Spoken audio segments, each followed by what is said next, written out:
നമസ്കാരം. ഞാൻ ഉണ്ണിസ്വാമി, പാമ്പുങ്കൽ മഠം. ഡിസംബർ 24, 25 ദിവസങ്ങളിൽ നടത്തുന്ന തറവെള്ളാട്ട മഹോത്സവം, ആ മഹോത്സവത്തിൻ്റെ ഭാഗമായി വൃശ്ചികം ഒന്നാം തീയതി മുതൽ ഉത്സവ ചടങ്ങുകളും വ്രതനിഷ്ഠകളും കൂടെ നമ്മൾ ആരംഭിച്ചു കഴിഞ്ഞു.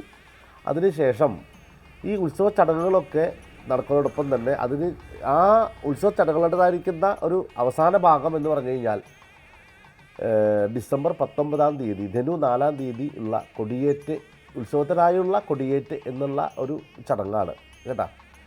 ആ ചടങ്ങ് എന്ന് പറയുന്നത് ഭഗവാന്റേതായിരിക്കുന്ന തിരുവുത്സവത്തിലേക്കുള്ള ഒരു അറിയിപ്പായിട്ടും മറ്റ് ദേവതാമാരെ നമ്മുടെ ഉത്സവത്തിലേക്ക് ഭഗവാൻ തന്നെ ക്ഷണിക്കുന്ന ഒരു ചടങ്ങായിട്ടും പല രീതിയിലും നമ്മളതിനെ വ്യാഖ്യാനിച്ച് നമ്മൾ കാണാറുണ്ട്.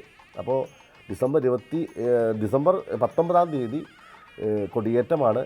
എല്ലാ ഭക്തരും കൊടിയേറ്റത്തിൽ വന്ന് പങ്കുകൊണ്ട് ഭഗവാന്റേതായിരിക്കുന്ന ഒരു അനുഗ്രഹവും ആശീർവാദവും നേടി എല്ലാ കാര്യത്തിലും മണപതിയിലൊപ്പം നിന്ന് പ്രവർത്തിച്ച് വരേണ്ടതാണ്.